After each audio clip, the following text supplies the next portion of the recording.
This video will go through a demonstration of distributions, and the purpose of this is to highlight that law of large numbers and really just explore how we can simulate the outcome using the different probability distribution functions that we talked about. I think this will be helpful just to show you a little bit more about what is actually happening when we use these different functions, such as this probability mass function. Like, what's it actually doing? And we're going to explore that by visualizing, creating different distributions that we just learned today about Poisson, binomial, and hypergeometric. And we will generate 100 samples of different sizes from these three different distributions. And because we're using Python to create these random outputs, we can then visualize what they look like. And we will start to explore what those distributions would be. And this code is referenced from Professor Federico Bianco's class, which looked into these different distributions, where it's important that in this case study, I want all the means to be the same, just so we can start to see kind of differences between the different distributions. So the mean is the same. I'd use 42 because that's the answer to life. So 42 is just, I usually use that number for a lot of different things. But in this case, actually, I think instead of hypergeometric, I think we're only going to look at the normal Poisson and binomial, because I think the hypergeometric would actually look pretty similar to what the Poisson will look like. So this code gets a little bit more complex than is necessary for us to dive into. So I'm pretty much just going to talk through it, but don't worry too much about what's going on, where this creates an empty dictionary. And for each item in our distribution, which we have binomial, Poisson, and Gaussian. So let me remove this. So instead of hypergeometric, we'll look at the Gaussian or normal curve, which we have talked about in the last class. We will create a distribution. This just creates a dictionary. Let's see what's inside of it, of MD, what we just created, which this now just creates an empty dictionary, which creates a key for each of our different distributions that we'll be talking about today. So this is just creating that infrastructure for us to now create distributions that'll populate each one of these different distributions that we're looking at. So this function will take the input of whichever distribution we're looking at. It'll create a random distribution using our mean that we defined, and it will calculate all of those means for each of the 100 samples that we take.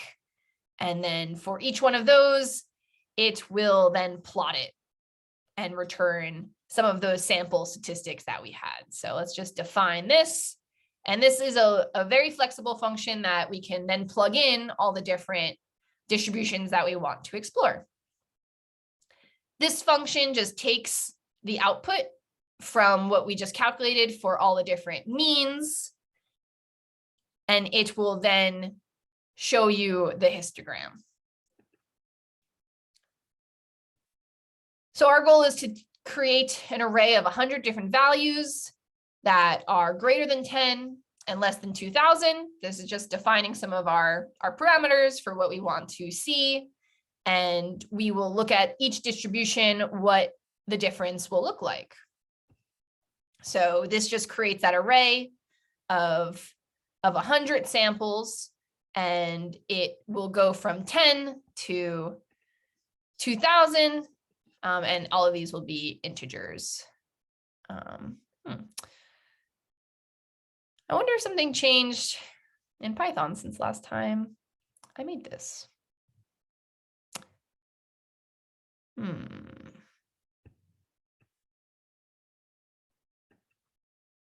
Let's see what before I.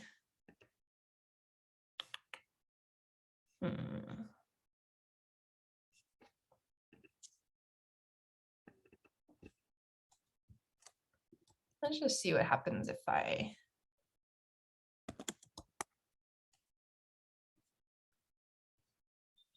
This is what happens when I do this without reviewing, making sure it all still works since last time I did this. Because I don't think this will work.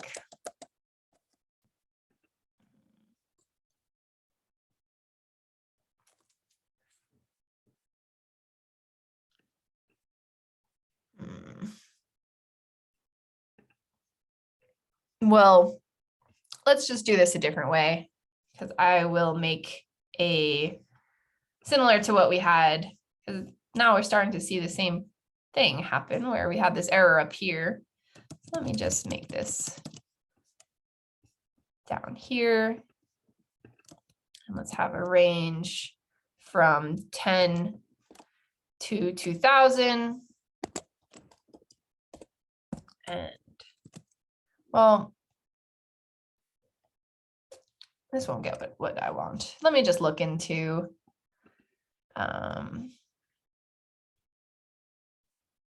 let's just look, create array of numbers for sample size Python.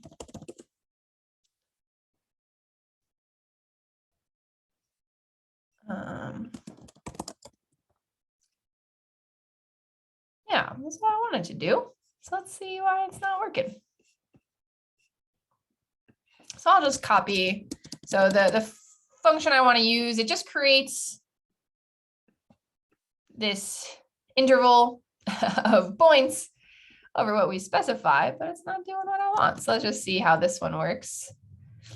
And that's why I'm curious why we're getting this error, because I'm copying directly from here.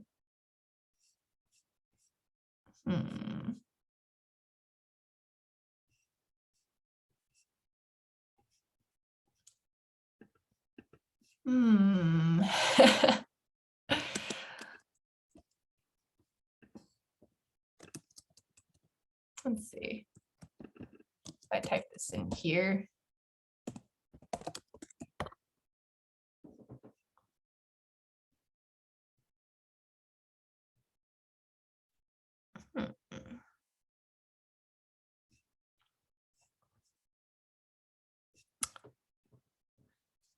Okay, well, that wasn't very helpful.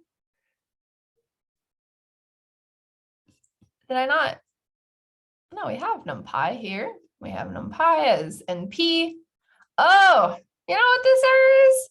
It's because I saved another value as NP. This is good to see. It's good to see mistakes and how we troubleshoot them. Where remember NP here, where we saved this as the mean. Python now replaced my importing of NP being an alias for NumPy as being NP the mean here.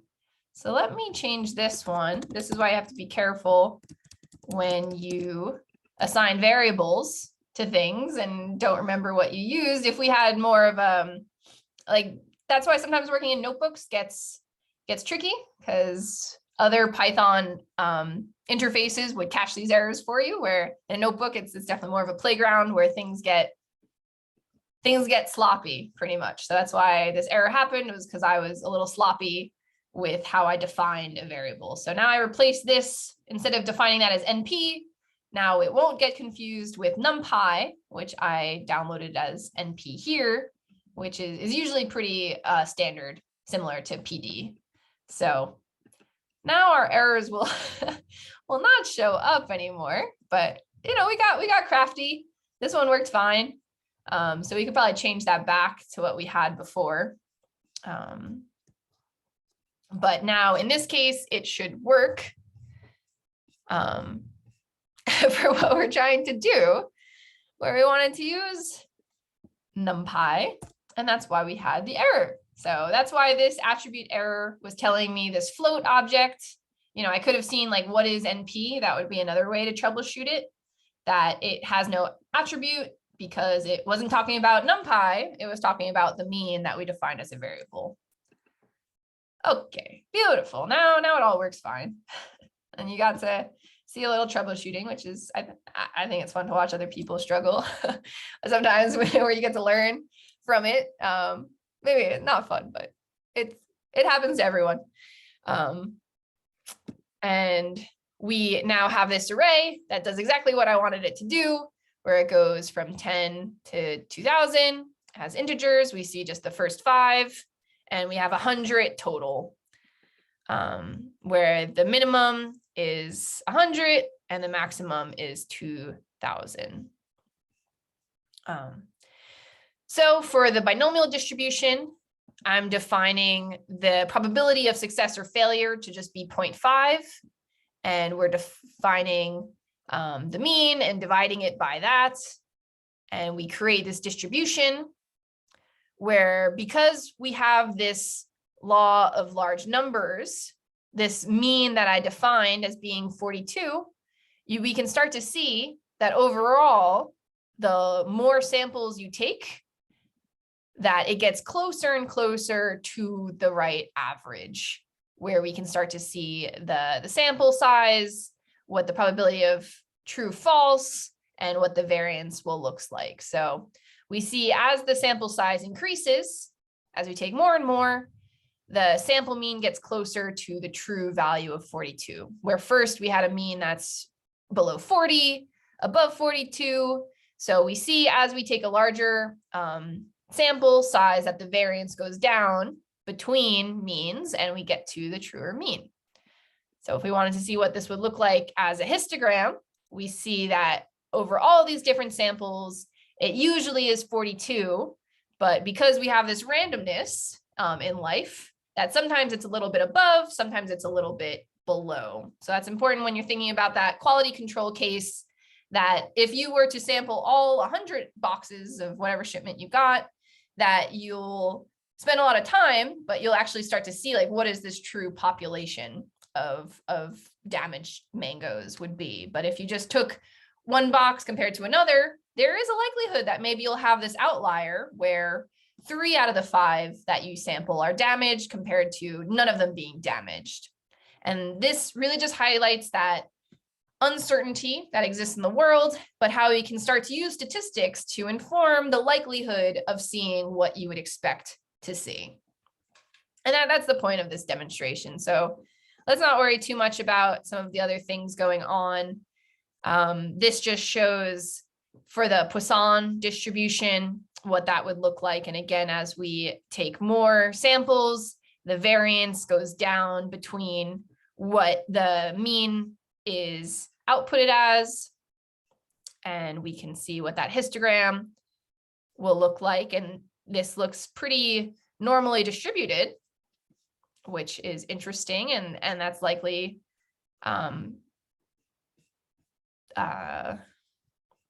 it's probably because we just defined the probability of 0.5. So it is kind of a normally distributed, where it's like a 50-50 coin. So the likelihood of being below or above is relatively kind of looks normal, compared to this one where we see this skew towards a negative skew. And let's just look at the normal distribution to tie this all together. And again, we see this similar tendency where the law of large numbers is now showing the more samples we take, the closer we'll get to the true sample mean. And we plot this distribution and we see more of this bell curve shape. And thank you very much for watching. I will now end the recording.